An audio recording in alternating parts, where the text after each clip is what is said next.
Dinampot ng mga taga-NBI ang mahigit 70 Chinese national sa sinalakay na site sa San Jose del Monte, Bulacan matapos mapag-alamang nagtatrabaho sila ng walang kaukulang dokumento.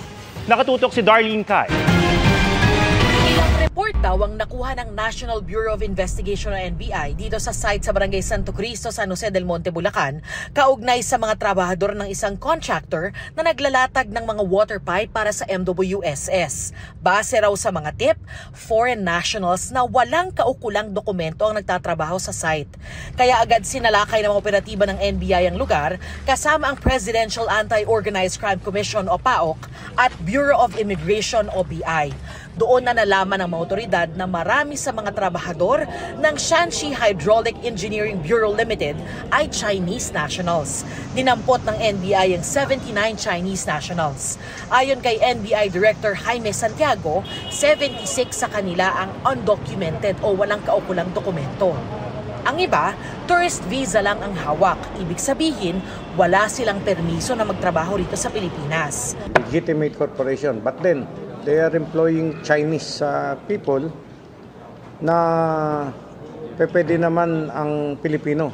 So nape-prejudice ang ating mga Pilipino kasi isa sa reason bakit pwedeng mag-employ ng foreigner ay pagka hindi kaya ng Filipino skill. Aminado ang tumayong interpreter na empleyado rin ng kumpanya na totoong walang dokumento ang iba sa kanila.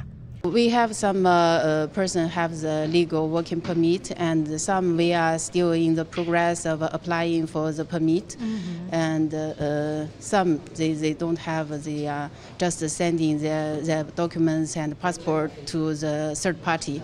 Sabi naman ng San Jose del Monte LGU, Enero pa lang nakarating na sa kanilang mga reklamo tungkol sa operasyon ng Shanxi Hydraulic Engineering Bureau Limited. Nag-operate daw sila ng walang business permit, mayor's permit, working permit ng mga empleyado, development permit at environmental clearance.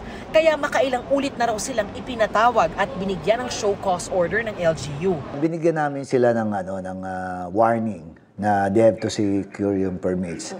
At binigyan namin sila ng 15 araw to comply para doon sa mga requirements. Pero bumalik ulit sila at naghihingi sila ng another 60 days.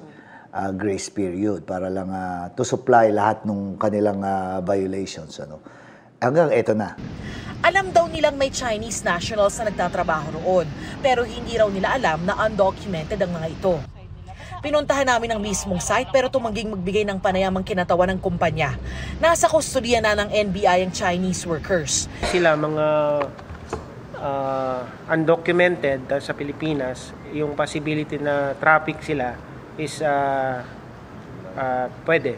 Sinusubukan pa ng GMA Integrated News na kunin ang panig ng MWSS.